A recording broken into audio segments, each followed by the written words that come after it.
은혜로운 보험성으로 우리들에게 마음의 감동을 주신 김영기 집사님 감사드리고요. 늘 좋은 찬양으로 하나님을 찬양하고 우리 모두에게 기쁨을 주는 분이엘 찬양들 찬양에 감사 말씀드립니다. 날씨가 많이 추워졌습니다. 어떻게 한 주간 잘 지내셨어요? 네, 어제도 추웠고 오늘도 날씨가 춥다고 예보가 되어 있는데 그러다 보니까 또 몸이 불편하신 분들이 많으신 것 같아요. 잘 이렇게들 이겨나가는 우리 모두가 되기를 바라겠습니다. 같이 기도하시고 하나님의 말씀 나누겠습니다. 고마우신 주님, 오늘도 저희가 주님 앞에 나와서 하나님을 예배하며 이 시간 주의 말씀을 듣는 자리로 들어갑니다. 주께서 우리를 감동시켜 주시옵소서. 우리의 우둔한 마음을 열어 주시옵고 우리가 걷는 길이 복된 길, 주의 길 되게 인도하여 주시옵소서. 말씀을 전하는 부족한 자나 말씀을 듣는 우리 모두가 겸손히 주님의 말씀 앞에 무릎 꿇고 그 말씀의 인도함에 따라 살아가는, 그래서 하나님을 기쁘시게 하는 삶을 살아가는 하나님의 백성들 되게 인도하여 주시옵소서. 우리 구주 예수님의 이름으로 기도하옵나이다. 아멘.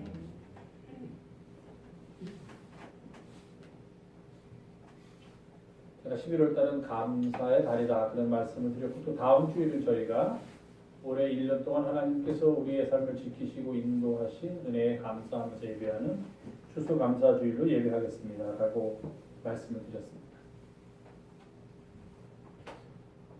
감사가 뭡니까 도대체? 제가 오늘 설교 제목을 그렇게 했어요. 도대체 감사가 뭡니까? 그랬더니 너무 도발적인 것 같아요. 설교 안 들으시고 밖에서 혹시 주보만 보시면 이 교회 목사는 뭐 이렇게 설교 제목도 이렇게 좀 뭐랄까요, 좀 우아하거나 고상하지 않게 이렇게 직설적으로 무슨 돌직구 던지듯이 제목을 잡나, 그럴까봐 제가 그렇게는 안 하고 감사는 회복과 구원의 표징이다 그렇게 썼는데, 도대체 감사가 뭡니까? 감사하셨어요? 감사하는 게 감사해? 야 감사하라 할 때 감사합니까 그게? 그리고 왜 우리는 감사를 꼭 얘기해야 할까? 감사 안 하면 뭐 어때서? 감사가 뭘까?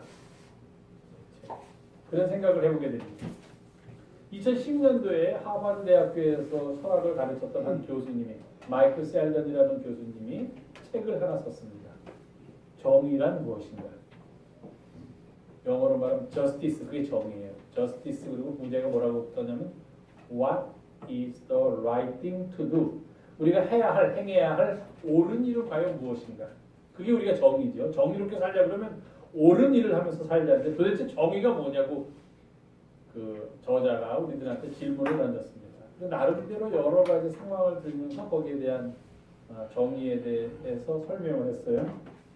미국에서는 뭐 그렇게 인기를 끌지 못했습니다. 한 책이 10만 권 정도 팔렸대요. 미국에서는. 미국 사람이 쓴 책인데 우리나라에 와서 번역되니까 갑자기 우리나라에서는 기억나시겠지만 그 책이 아주 선풍적인 인기를 끌면서 막 100만 부가 넘게 팔렸습니다. 그렇게 많은 사람들이 그 책을 사보고, 이제 한편에서는 우리나라 사람들은 그만큼 정의를 갈망한다 이렇게 그 현상을 분석하기도 하고, 또 다른 사람들은 정의라는 것에 대해서 사람들마다 생각이 다 다르니까 어떤 사람은 이렇게 하면 이것이 정의다, 또 다른 사람은 아니다 그거 정의 아니다 이게 정의다라고 얘기를 하니까 아마 정의가 무엇인가에 대해서 사람들이 관심이 많았나 보다 하는 그런 얘기를 했습니다.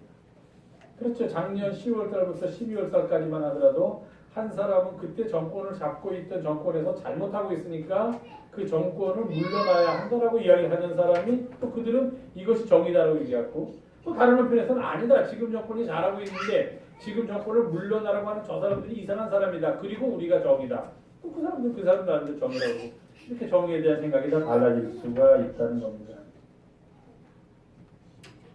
그러면 정의는 어떻든 그렇다고 치고 감사는 무엇인가?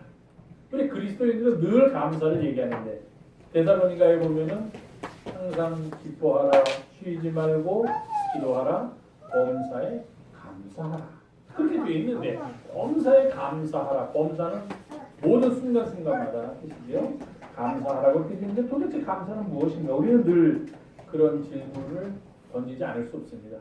그런데 그런 질문을 던져야 하는데 그럼에도 불구하고 잘 모릅니다. 왜냐하면 감사는 마치 우리가 공기로 숨을 쉬면서 공기의 존재를 인식 못하는 것처럼 우리가 어느 틈엔가 잘 알고 있는 말처럼 생각하고 있기 때문입니다. 그래서 굳이 거기에 대해서 질문을 던질 필요가 없다라고 생각합니다. 어린아이들은 우리 선율이 같은 경우에는 아마 세상의 모든 게 다 신기하고 궁금할 거예요. 그래서 말을 지금보다 조금 더 잘하게 되면 이제 아이들이 하게 되는 첫 번째 습성이 이게 뭐야?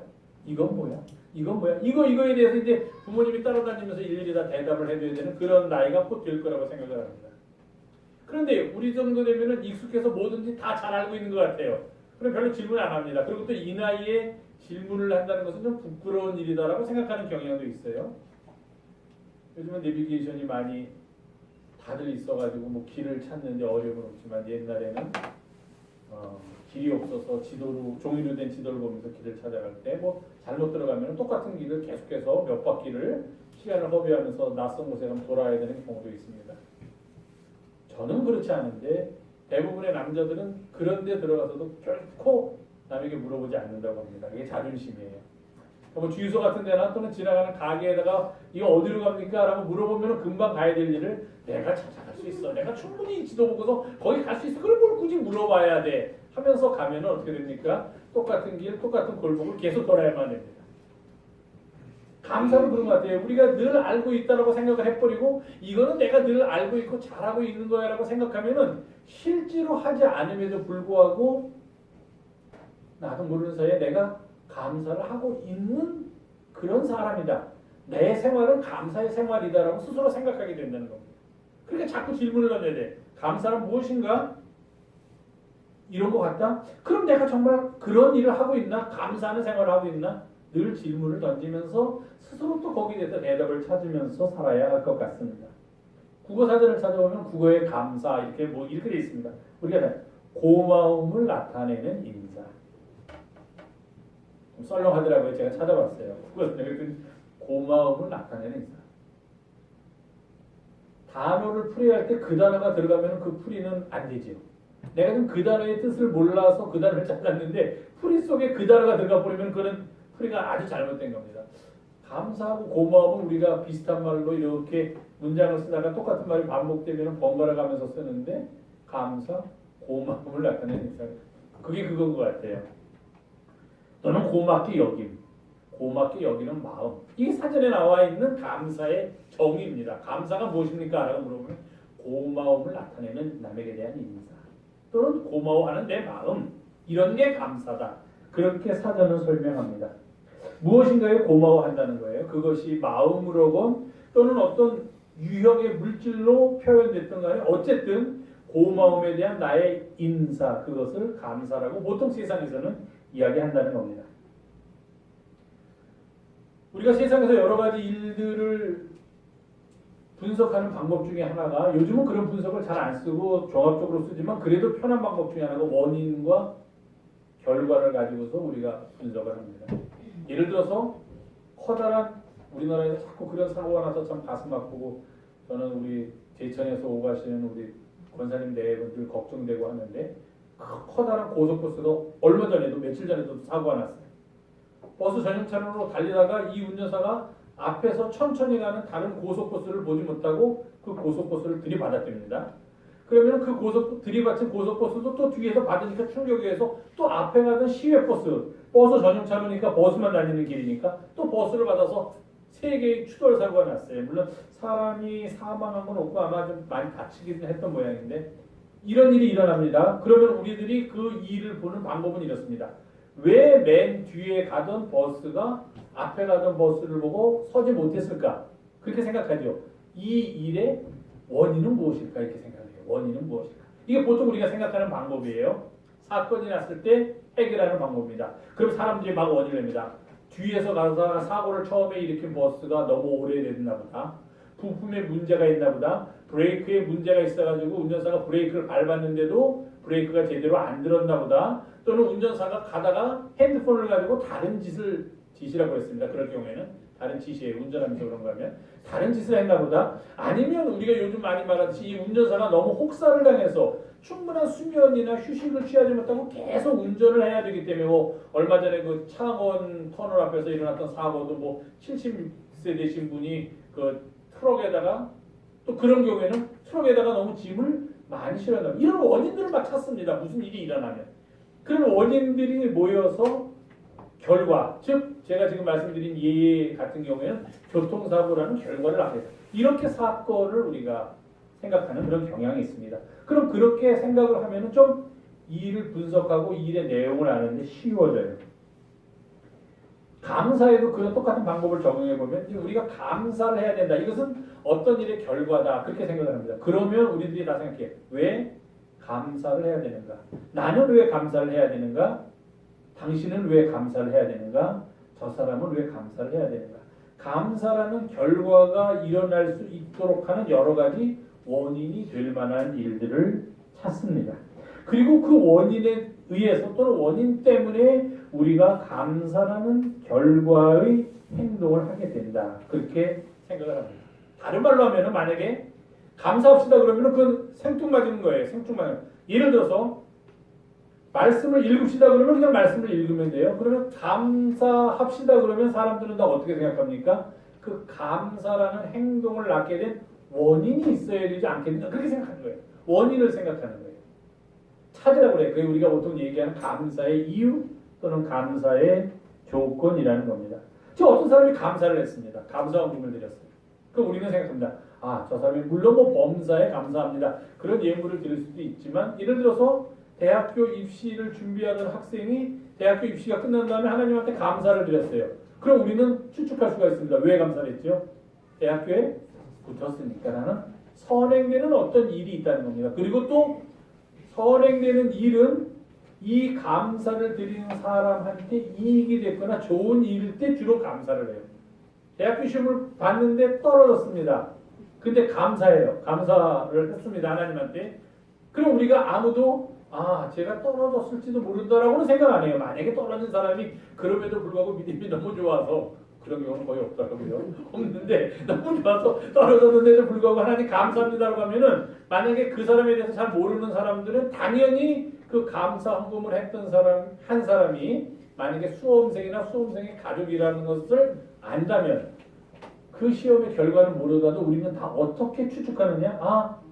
저 집에서 대학교에 합격을 했구나라고 추측을 하는 거예요. 그러니까 감사라는 것은 늘 우리가 어떻게 생각해요? 그 전에 어떤 선행적인 감사보다 앞선 어떤 일이 있었는데 그 일이 지금 감사를 드리는 사람한테 좋은 일이었다. 우리는 그렇게 추측을 하는 거예요. 그렇게 추측을 한다는 것은 다른 말로 하면은 나도 그렇게 감사를 한다는 거예요. 내가 감사를 하기 전에 어떤 일이 나한테 일어났는데 그 일이 나한테 혜택을 줬거나 나한테 좋은 일을 일어나게 했거나 나한테 이익을 줬을 경우에 우리가 감사를 하게 된다는 거예요. 그런데 이런 감사는 보통의 감사고 세상이 하는 똑같은 감사다.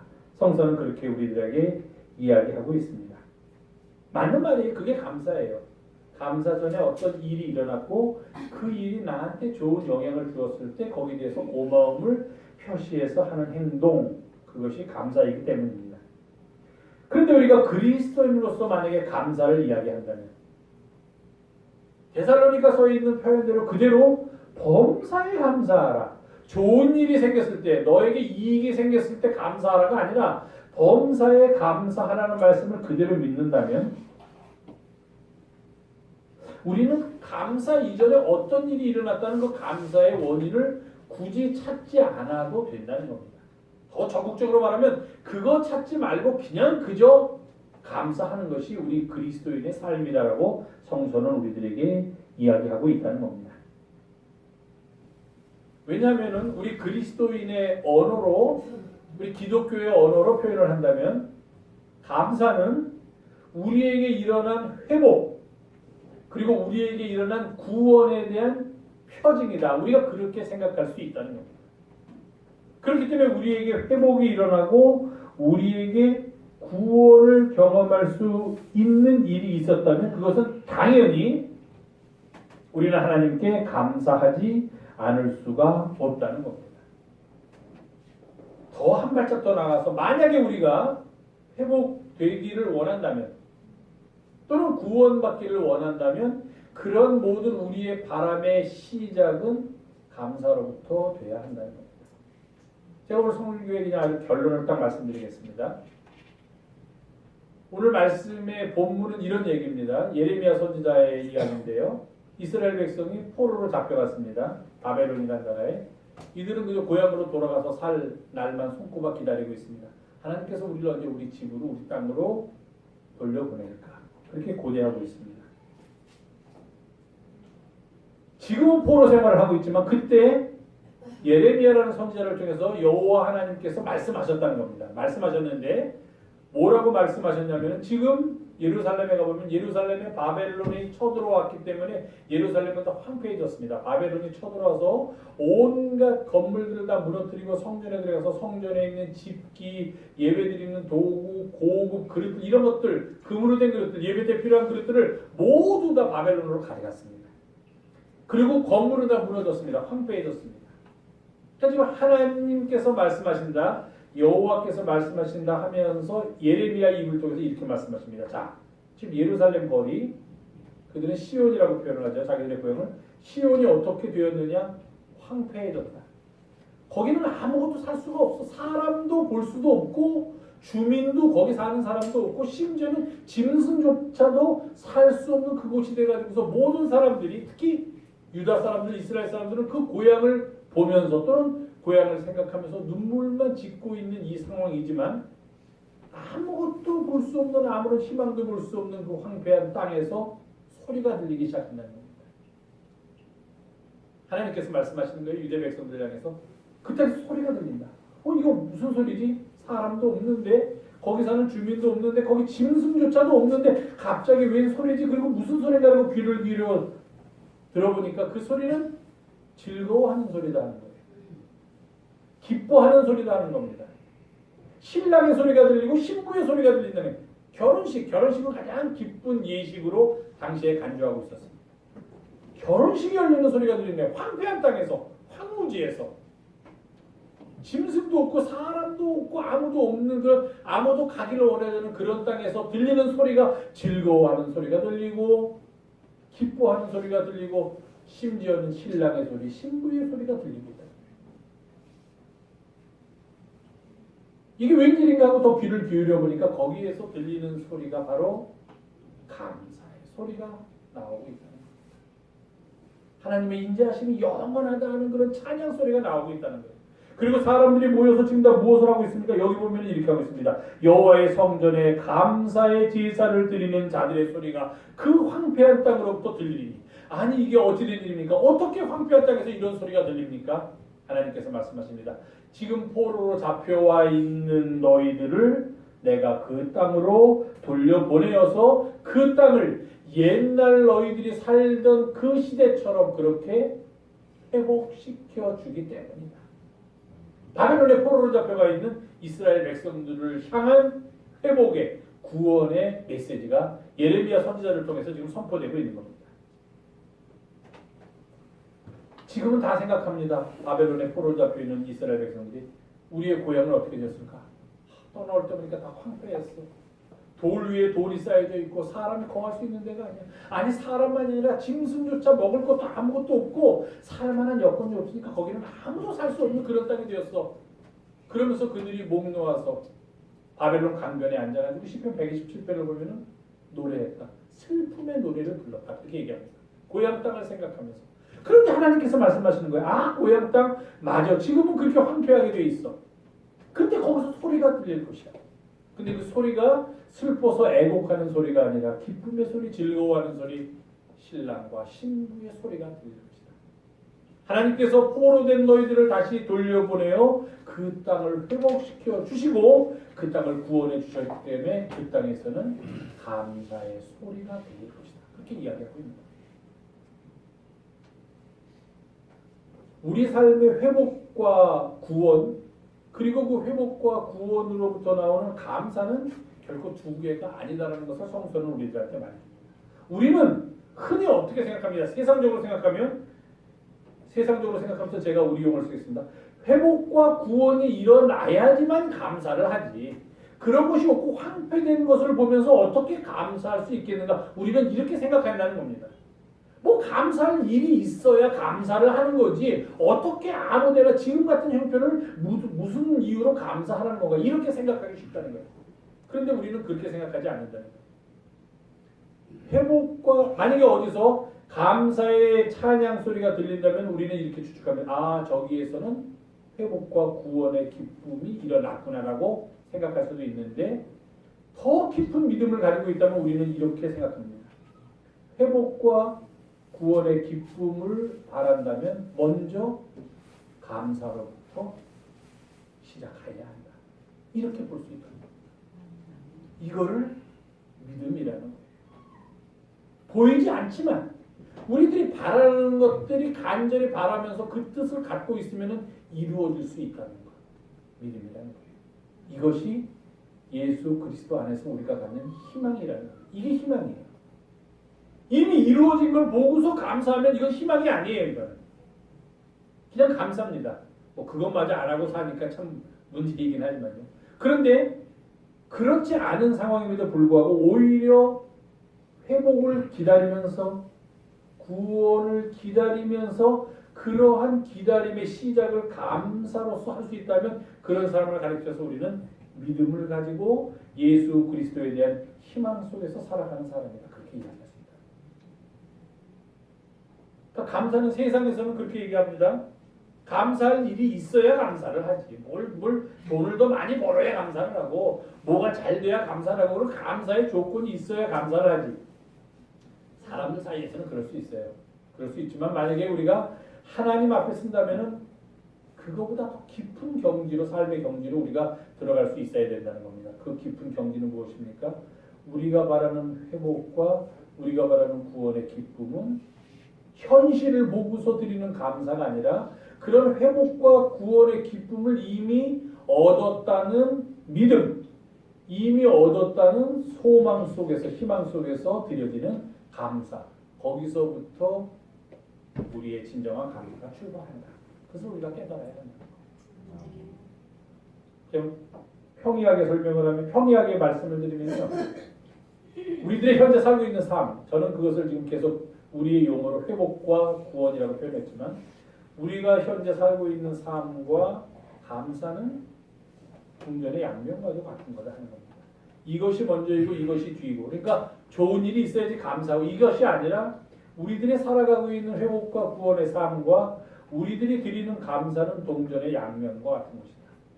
만약에 우리들이 정말 우리들의 삶 속에서 회복과 구원의 기쁨을 누린다면 당연히 거기에는 감사가 따라야 되고 만약에 설령 회복과 기쁨을 우리가 직접적으로 누리지 못한다고 하더라도 그 회복과 기쁨에 대한 구원의 기쁨에 대한 믿음과 희망을 우리가 놓지 않고 있다면 그 또한 우리의 삶을 감사의 삶으로 이끌어준다 하는 것을 우리가 잊지 말아야 한다는 겁니다. 그래서 이건 어떤 게 먼저고 어떤 게 나중에 아니에요. 잘 돼야 감사한다는 게 아니라 그냥 우리의 삶과 감사는 동전의 양면과도 같아서 이 둘이 늘 항상 함께 갈 때 비로소 우리의 삶은 온전한 삶으로 변할 수 있다.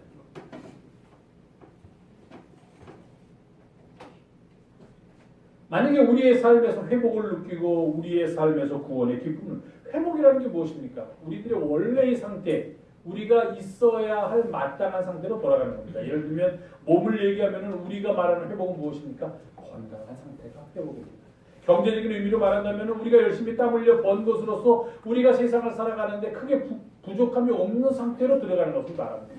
사회적인 관계 속에 말한다면 이 땅에서 정의가 실현되고 공의가 실현되고 모든 사람들이 정당하게 자기가 한 일에 대한 대우를 받으면서 살아가는 사회로 되돌아가는 것 그것이 회복입니다. 그런 회복이 일어난다면 당연히 감사해야 하지만 설령 그런 회복이 지금은 보이지 않는다고 하더라도 우리는 그런 회복과 구원을 위해서 지금 감사하지 않을 수가 없다는 겁니다. 그것이 우리의 믿음이기 때문입니다. 이것은 하나님께서 반드시 이루어 주실 것이라는 믿음이다. 그래서 그 믿음을 통하여 우리의 삶이 온전한 길로 접어들게 된다는 것입니다. 신실하신 하나님께서 우리와 함께 하십니다. 그리고 그 신실하신 하나님께서 매 순간순간마다 우리를 도우십니다. 이런 고백을 드리는 사람은 당연히 그러한 고백 속에서 나오는 신앙의 모습은 감사의 모습이다. 그렇게 성서는 이야기하고 있습니다. 만약에 우리의 삶이 우리를 구원하신 하나님의 구원의 역사와 지금까지 우리를 향하여 베풀어 주셨던 그 놀랍고 기이한 일들을 우리가 기억하고 생각할 수 있다면 거기서부터 나오는 것은 당연히 감사의 찬양인 것입니다.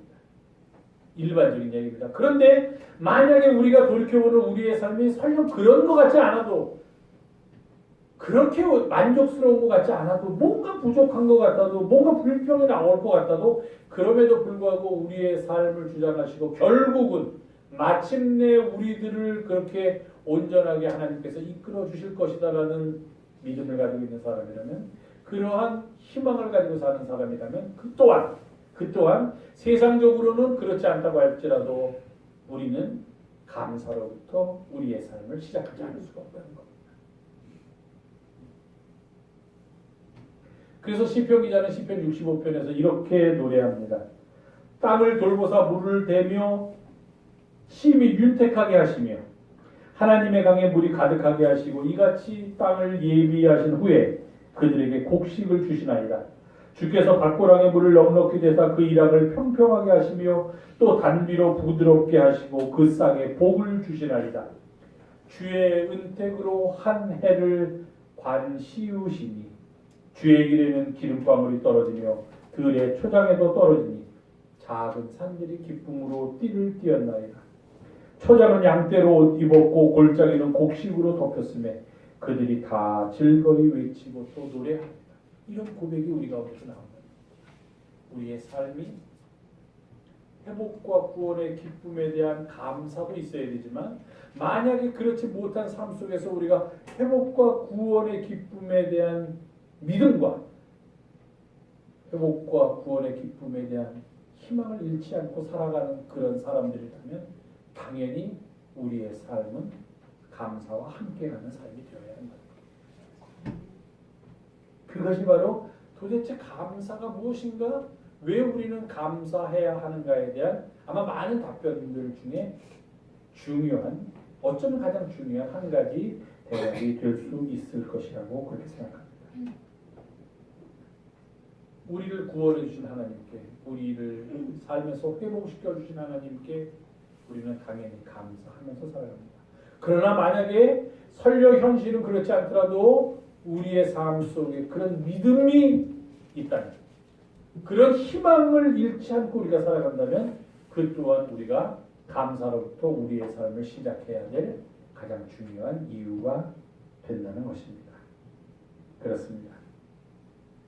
우리 삶에서 이루어지는 여러 가지 모습들 그리고 감사, 이것은 어떤 별개의 것도 아니고 또 앞에서 어떤 일이 일어나야지만 감사라는 행위가 이루어지는 선행되고 후행되는 그런 일도 아니에요.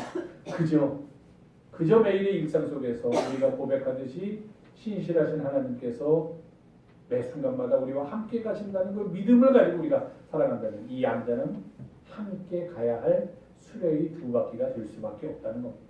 이 수레의 두 바퀴가 우리의 삶을 지탱해 줄 때 우리는 한쪽으로 넘어지거나 치우치지 않고 앞을 향해서 갈 수 있다는 겁니다. 그리고 골로새서의 말씀대로 이런 믿음을 가지고 살아갈 때 우리는 그리스도 안에서 완전한 자로 세움을 받게 되리라 믿습니다. 이 고마움의 계절, 은총의 계절에 이런 감사를 다시 한번 기억하시면서 살아가는 우리 영성의 가족들이 되기를 주님의 이름으로 부탁을 드립니다. 기도하겠습니다.